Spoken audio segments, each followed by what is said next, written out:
பாருங்கள், சப்பாத்தி தால் தடுக்கா இன்றைக்கி எப்படி செய்யறதுன்னு நம்ம பார்க்கலாம் வாங்க.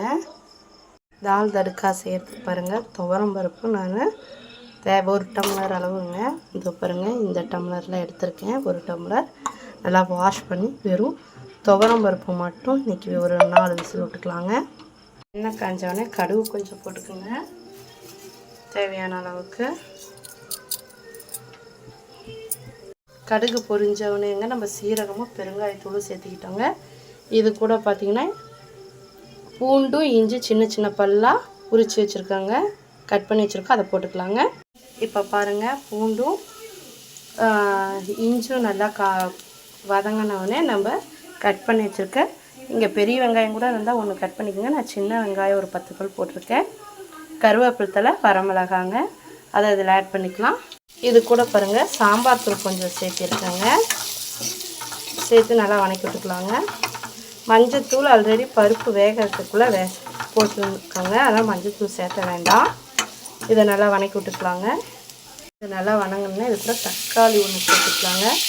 சேர்த்துக்கிட்டு இதையும் இது கூட நல்லா வதக்கி விட்டுக்குங்க. இது கூட பார்த்திங்கன்னா தேவையான அளவு நம்ம கொஞ்சம் உப்பு சேர்த்துக்கோங்க.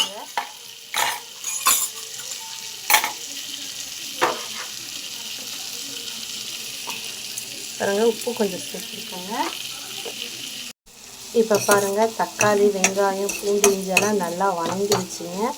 இந்த மாதிரி பாருங்கள், எல்லாம் நசுங்கிடுச்சு. தக்காளி எல்லாம் இந்த மாதிரி இருக்கக்குள்ள நம்ம பார்த்திங்கன்னா வேக வச்சுருக்க பருப்பு தண்ணி ஊற்றிக்கலாங்க. பருப்பு பாருங்கள், வேக வச்சு பருப்பும் மஞ்சத்தூள் மட்டுங்க, உப்பு கூட சேர்த்துல வேக வச்சு நல்லா ஒரு 4-5 விசில் விட்டிங்க. அந்த மாதிரி குறைஞ்ச மாதிரி ஆகிடுங்க. அதை நம்ம கரண்டியில் கொஞ்சம் ஒரு கலக்கி விட்டோம்னா இந்த மாதிரி ஆயிடுதுங்க. இதை வாங்க இப்போ இந்த பருப்பு நம்ம தாளிப்பு கூட ஆட் பண்ணிக்கலாம். இப்போ பாருங்கள், தேவையான அளவுக்கு நம்ம தண்ணி ஊற்றிக்கிட்டோம். ரொம்ப தண்ணி ஊற்றிடாதீங்க. இப்போ நான் தண்ணி ஊற்றிருக்கேன். இது ஒரு கொதிச்சாட்டி கொஞ்சம் கெட்டியாயிருங்க. இப்போ பாருங்கள், நல்லா கொதிக்க ஆரம்பிச்சிருச்சு. இந்த டைமு நம்ம கட் பண்ணி வச்சுருக்க கொத்தமல்லி தலையை நம்ம தூவிக்கலாங்க. இந்த மாதிரி இதை ஒரு கலக்கி விட்டுட்டு இன்னும் ஒரு 2 கொதிக்க விடுங்க. பாருங்கள், நம்மளுடைய தால் தடுக்கா ரெடி ஆயிடுச்சு. இங்கே பாருங்கள், இந்த அளவுக்கு. இதை நீங்கள் சப்பாத்தி, சாப்பாடு, இட்லி, தோசை, பூரி இது கூடலாம் வச்சு சாப்பிட்லாங்க. நாங்கள் இன்றைக்கி சப்பாத்தி கூட தான் சாப்பிட போகிறோம். வாங்க பார்க்கலாம். பாருங்கள், நம்மளுடைய சப்பாத்தி தால் தடுக்கா ரெடி ஆயிடுச்சு. நீங்களும் இந்த மாதிரி ஒரு டைம் ட்ரை பண்ணி பாருங்கள். கண்டிப்பாக உங்களுக்கு பிடிக்கும். உங்களுக்கு பிடிச்சிருந்தால் லைக் பண்ணுங்கள், ஷேர் பண்ணுங்கள், கமெண்ட் பண்ணுங்கள். கண்டிப்பாக சப்ஸ்கிரைப் பண்ணுங்கள். தேங்க்யூ.